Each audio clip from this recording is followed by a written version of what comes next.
Good morning, committee. Thank everyone for being here this morning. I'd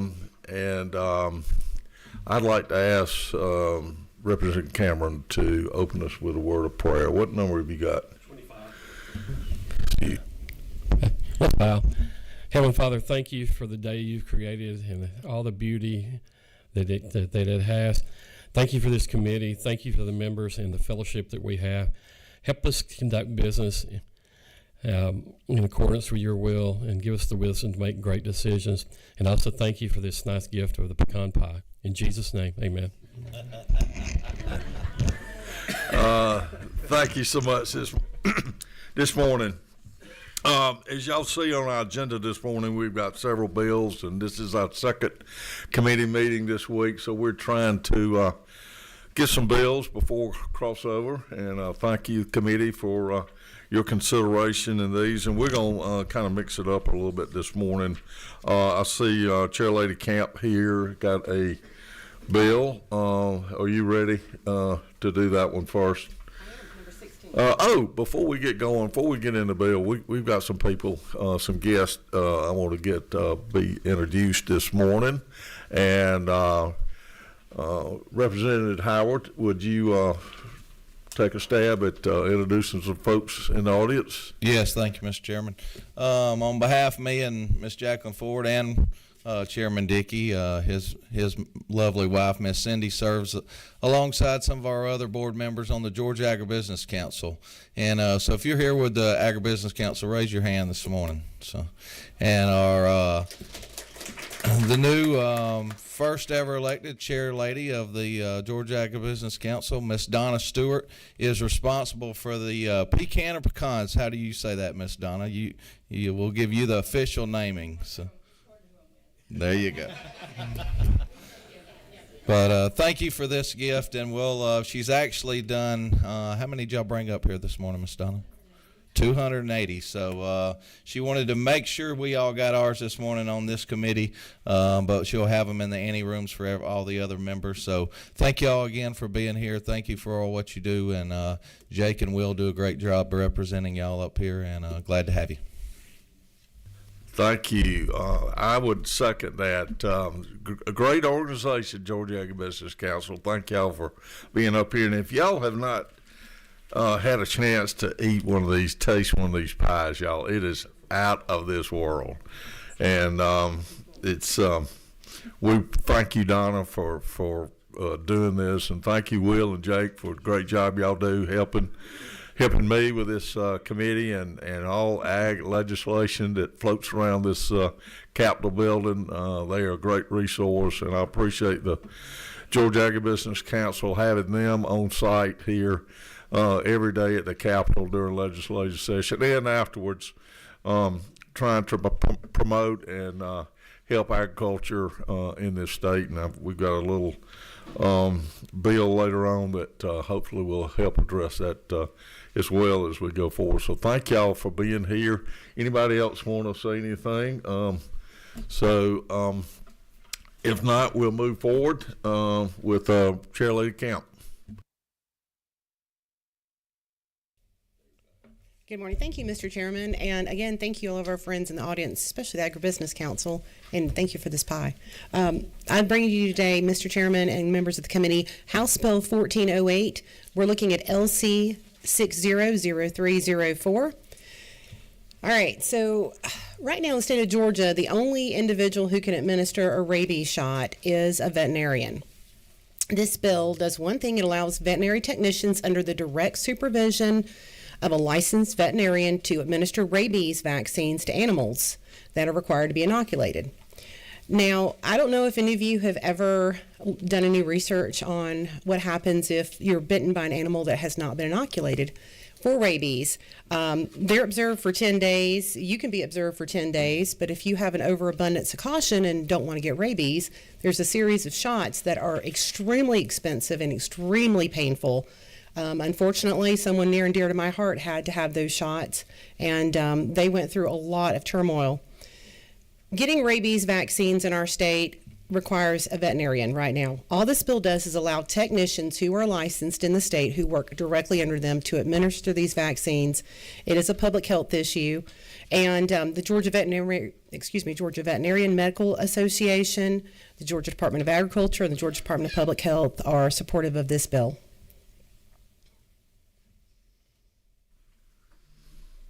Okay. Thank you for that. Do we have any questions from the author of the bill? Hearing no questions, very good job. Time I take a motion. Got a motion to do pass? Second? Got a second? Any other discussion or questions from the author? Hearing none, all in favor of do pass this bill, say aye. Aye. Opposed? Hearing none, bill passes. Thank you. Is Representative Gilliard here? There he is. You're hiding behind the post. We've got a bill, HB 1400. Good even number. Thank you, Mr. Chairman. Good morning, everyone.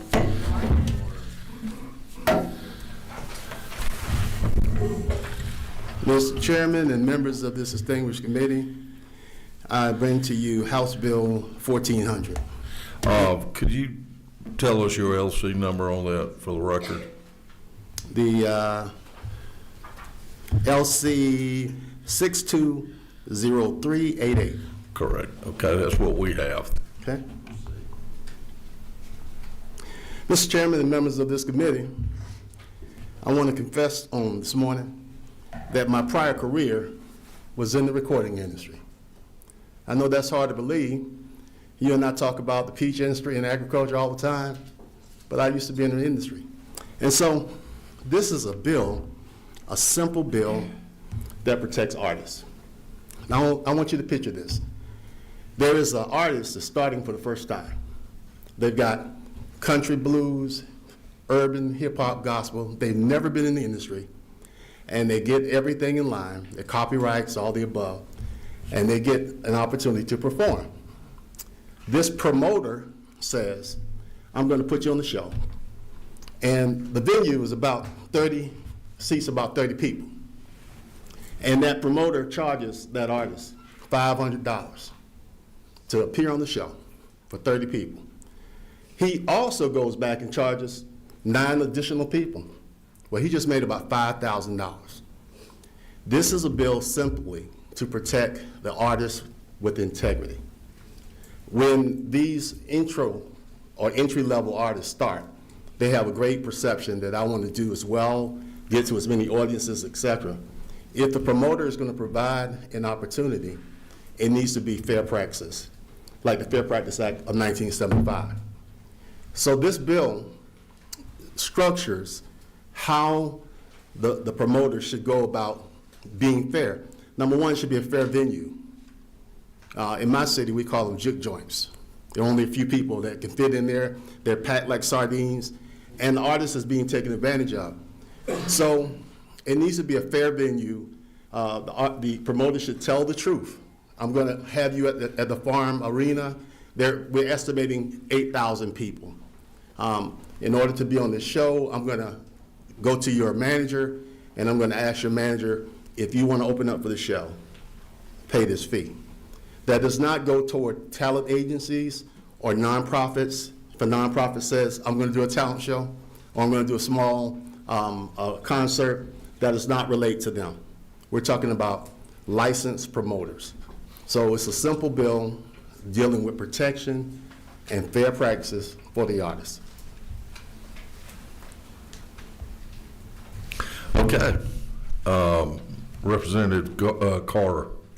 Thank you, Chairman, and good morning, my friend. Thank you for bringing this legislation. When I was reading it in the middle of the night, I was like, wow, this is great. So one of my children is in the music industry, and I didn't understand why they were paying to perform. And so I think you may have helped me with what's going on in this, and it's very much needed, to your point, especially with some of the young folk getting in the industry. But But why would the performer pay the promoter to perform? The gentle lady knows from which she speaks. Now, when I was in the industry, back in the salt and pepper heavy D days, and Mr. Chairman, don't ask me to perform, I won't.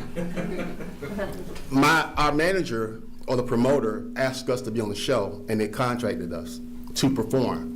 The promoter or the manager usually contracts you to perform.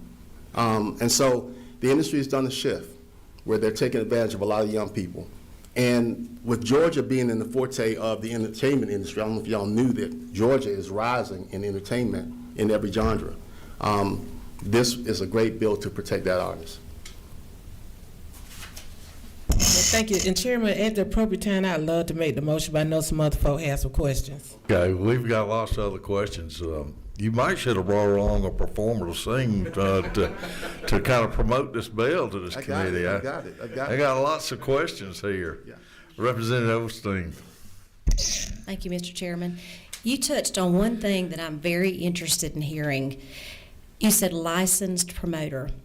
There was a situation that was happened multiple times back in where I live at a venue, and there's a promoter that was taking different people's money and then canceling the event and then not refunding the money, and they're unsure of the recourse. So in Georgia, do we require a promoter to be licensed? That is an accurate question. According to the municipality, especially the city of Savannah, they have to be licensed. So it's according to the municipality? According to each municipality, they have a separate, law in reference to the Department of Revenue. You register in the city of Savannah through the Department of Revenue. You have to be a licensed promoter/business registered in the city of Savannah. So it's, let me just make sure I'm clarifying, if I may, Chairman. Yes. That we don't have a state law for that in order to promote, you have to be licensed and bonded or whatever. That's according to the municipality. So if our municipalities do not have a rules and regs for that, then anybody can promote and they can take your money and there's no recourse. Am I understanding that correctly? Until we pass this bill. Thank you so much. Thank you so much. Representative Taylor, if you have a question. Thank you, Mr. Chairman. I'm going to bounce off my colleague because I'm still a little confused too. You said things are changing in the music industry to the point where the performer pays the promoter to perform. Is that part of a marketing? I heard you say in the beginning that they are trying to get themselves out there, get themselves known. So if the promoter makes, because I'm using that 30 people, the analogy that you just used, if he's charging those 30 people $100 each to come, he's charged each performer $500 to perform. What is the reciprocation? There is none. What they've been doing is just charging them, and they're delighted to perform, and they're performing to a blank audience. There was a birthday party from The Baby I got invited to about 2 years ago in State Farm. That's going to be a captive audience, thousands of people. But when you have the smaller venues and these promoters that are just charging these artists with no promissory to an audience, that becomes a major issue. They're just making money. Mr. Chairman, if you will, if I could. So this bill is going to require that all promoters have some type of certification or licensing before they can represent or go out and obtain performers. That's a part of fair practices. Okay. They should be a licensed promoter in their own municipality, have a business license, be legal. That's a part of the fair practices. But the biggest thing is how they govern to charge those artists. Now, if they were a talent agency, then that talent agency, which is inside here, it talks about talent agencies, nonprofits, etc. They're going to represent their artists. So they're going to say, I've got a show for you. This is no pay. This is a promotional show. I've got this amount of shows, and we're going to pay you this. But that artist is signed to that talent agency. I just want to make sure that this bill covers the requirement that promoters have some type of licensing or certification in order to do what they do. Yes. Representative Taylor, I don't see anything in this bill about licensing or And see, that's my concern. promoters. It is in my opinion, I'm not lead counsel here, but I think it just Talks about the protection. addresses promoters, and I think that would be another legislation. 112. Okay, so it's only to licensed talent agencies. So if they're unlicensed, then you got big problems, I guess. But anyway, Thank you, Mr. thank Chairman. y'all committee members for looking at this. That's what we're having this hearing for. Got a couple other questions. Representative Cameron. Yeah, good morning, Representative. Have you run this past any of your connections in the entertainment business and gotten any feedback? A lot. Okay. And that's why we came up with the bill. So we've got House Bill 464 last year, the Savannah Music Commission. Others like Brian Hudson and so many others in the music industry in Georgia, Matt Campbell and others, we have been talking to a lot of people. And that's why this bill is so important, because when you look at the artists all over the state of Georgia, they're not getting their fair share. And so fair practices is really big, because it kind of turns people off when you get taken advantage of. And so this is why we came up with this bill. All right, thank you. Thank you. Thank you so much, Mr. Chairman, and thank you, Representative, for bringing this bill. Just me looking over this bill, it looks more like a contractual relationship.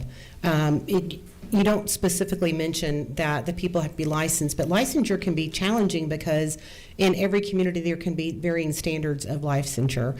I know in one of the municipalities that I represent, they want you to have a physical address to become licensed. So I could be licensed, for example, I have a business in Concord, Georgia, and I'm registered with the Secretary of State's office for that. I think it might be beneficial if you put some criteria, kind of going back to what the chairman was saying, on what would constitute licensed. You're a licensed LLC or S Corp, you're a licensed, you have a business with a municipality within the state of Georgia. I think some of those criteria might clean this up a little bit, because the terminology in here thus far looks more like a contractual, which I understand completely, because you certainly don't want individuals being taken advantage of, referencing fair trade practices.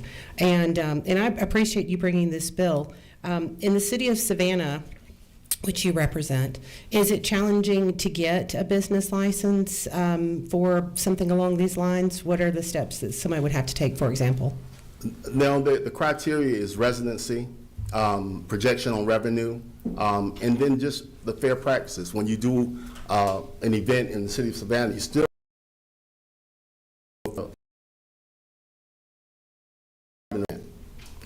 and so it is regulated on what the city requires from law enforcement, et cetera, et cetera. Those parables of everything that they require, that promoter has to adhere to. But, Mr. Chairman, if I could follow up, but I wouldn't even be considered to have a venue to have a concert where I would be selling tickets unless I had a license somewhere that's what a business license. If you were a nonprofit or a talent agency or even your church group having a concert, you wouldn't need to have a promoter's license for those events. And we do specify that in there about those nonprofits, et cetera. But if I'm doing this for money, I would have to have a license. Money I'm going to put in my pocket, potentially. As a business, yes. All right, thank you. Thank you. And let me say this too, to your point and to the committee's point, I am 1,000% receptive to get this right the first time, to add an additional line or an amendment about the protocol of the business, of the promoter having to be licensed in Georgia. I think that will really consecrate this bill to protect those artists and to let those promoters do fair business. Thank you. We've got a couple more questions. Representative Lewis Ward. Thank you, Mr. Chairman. Thank you for bringing this bill. My question is on line 46, where you describe or define what a promoter means. It's my understanding that one promoter does not do everything. So in the case where I'm promoting an event just through marketing, is that a requirement, or you're asking for a requirement for that person to also have a license? No, the promoter, back in the day, we had the advanced man that went to set up everything. They set up the venues, all the above. The promoter's job is to promote. So on that line, we talk about the markets, how they organize the event, all the above. Are they advertising? Or did they tell you they were doing the show? They never put any advertisement for it. So no, if you are marketing as another entity that was contracted by that promoter, that's not your responsibility. It's solely the promoters to do fair practice, to do transparently what is he or she doing to promote the event versus charging someone to perform at a blank event. Thank you. Chairman Corbett. Thank you, Mr. Chairman. Not a question. I just want to thank the author for bringing this. I think it's a good common sense piece of legislation. But my question to the members of the committee here, the ones that can spell much better than I, look on line 64. Is rebuttable spelled correctly there?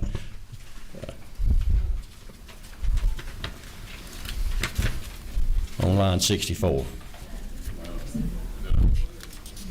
So if we have a sub, we probably need to correct that maybe. But anyway, that's all I have. Thank you to the member. Reading is fundamental. Okay, this is first hearing on this bill, and I think we got some things to work on this bill, and we're going to have another committee meeting early next week. We've got Carter Barrett's bill that is sitting in rules that needs to be moved back to this committee for some adjustments as well. So we will have to have a hearing on that at a later date, and Representative Gillard, maybe we can take some suggestions from this committee here this morning, and we'll have another look at this bill early next week, and hopefully get something that we could get passed. So thank you for this. Any other questions to the author about this bill? Well, good. Thank you for being in the Agriculture and Consumer Affairs Committee. Thank you. This is your first visit? It's my first visit. All things are. Well, I hope it's not your last. It won't be my last. We got a great committee here. Well, the words of Arnold Schwarzenegger, we'll be back. And a little later, we're not going to give you a pecan pie yet, but you get one a little bit later. Thank you. That's what you get coming to Ag Committee. You get to eat. I appreciate that. Well, thank you all so much, and we'll come back with those amendments. Thank you so much, Mr. Chairman. Okay, we've got one other bill I want to hear this morning, a resolution. And as I said, we passed Representative Barrett's bill the other day and got over the rules, and it's a little mix-up between him and me about adding a friendly amendment, and so we're going to move it back to committee, hopefully add his amendment and move it back out before crossover. So that's the status of HB 1224, and so timing is a little bit on that. So a resolution 1416 is Chairman Goodman and I have been talking over the course of the last few months, as well as some other agriculture farmers and people throughout our state. We all know what a challenging ag economy, farm economy we have. Well, I guess I should turn it over to Representative Meeks here to call the bill, and I will present HB 1416, 21. Yes, sir. Thank you, Mr. Chairman. Mr. Chairman, you have before us today House Resolution 1416, House Study Committee, LC number 443465.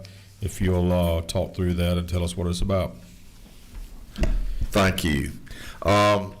As I was stating, we've got some real headwinds in our farm economy, and many on this panel, as well as throughout the Capitol, throughout our state, are very concerned about the future of agriculture, the profitability of it.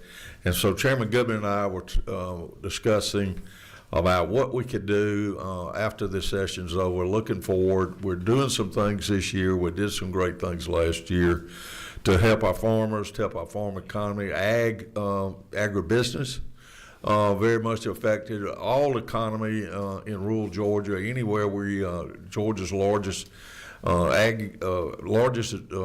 business of agriculture. It's the lifeblood of our state economy, and we need to keep it strong and profitable and going forward. So just some things jotted down. Georgia farmers lost about $800 million in 2025. Y'all, that's staggering.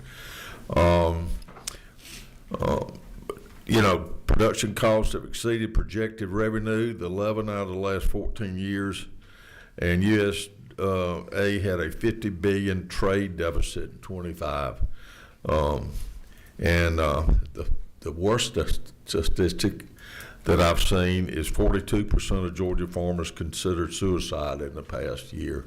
Mental health of our farmers is deteriorating as their profitability has declined, and so many things are going against us in ag. And so we thought we would have a study committee to try to bring people across our state together for solutions, not just to throw the problem out there. I think the problem is very well documented and understood, especially those of us in the industry. But we're really looking for solutions on a state level. And I know, as all of you know, federal is a big part of this. And we, on a state level, other than traveling to Washington and talking to our congressmen and senators, are pretty limited. We really look to federal. I know they're doing some great things for us, for ag economy. But on a state level, I think we've got to take another look. I know we're doing a great job in this state bringing in manufacturing, but we've got to do some things to help our ag and agribusiness in this state. And so hopefully over the course of the fall and summer, with this joint resolution, joint study committee between the House and Senate, we can look to some experts, bring in and look for solutions. I'm a solutions type guy,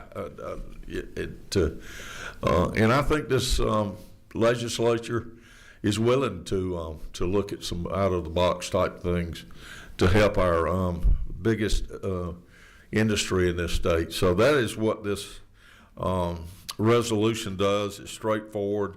A joint study committee, 9 members. Speaker of the House shall appoint 3. The President of the Senate shall appoint 3. And additional members, our great Commissioner of Agriculture, and I can't say enough good things about Tyler Harper. And by the way, keep him in your prayers. His grandmother, I think, passed away yesterday or the day before, and keep him and your family, his family, in your prayers. But Commissioner Harper has done a yeoman's job traveling back and forth to Washington and engaging with all aspects of agriculture to try to help our ag economy. And I thank you, Tyler, for your tireless efforts on that behalf. And we got many other organizations such as Georgia Agribusiness Council here and Farm Bureau and poultry and livestock and everybody in the world trying to pull to help in any way we can. But that's what this study committee is about. I would like your consideration in passing this. The Senate's got one coming as well. We'll cross over and figure out which one to get to the governor's office. Thank you, Mr. Chairman. Any questions from the committee? Representative Cameron? Yeah, at the proper time, I'd like to make a pass motion. All right. Just a moment. Just a word to follow up. Obviously, Mr. Chairman, you are very well aware of the agricultural community, its needs, and where we are. We all on this committee believe that food security is national security, and as the number one state in our number one industry in our state, that it's important that we all work together to come up with solutions. And bringing this study committee forward will certainly help that. The chairman and I have talked about it, and I do believe that we have some great opportunities in our state when it comes to agriculture, but we got to get to the table and figure out where we go from here. So with that, Representative Cameron, recognize you for a motion. Recommend do pass. Second. Have motion and second. Any discussion? All those in favor say aye. Aye. Any opposed? Mr. Chairman, House Resolution 1416 passes. Thank you, Chairman Meeks. Any other, with that, I think we're done with the business of the committee. Thank you for your consideration this morning. Be on the lookout for when we will have another meeting to look at a couple other bills. And have a great day. Let's see, we got Rural Caucus lunch today. Chairman Corbett. So thank you, Georgia Agribusiness Council Board, for being here. Have a great day. Thank you.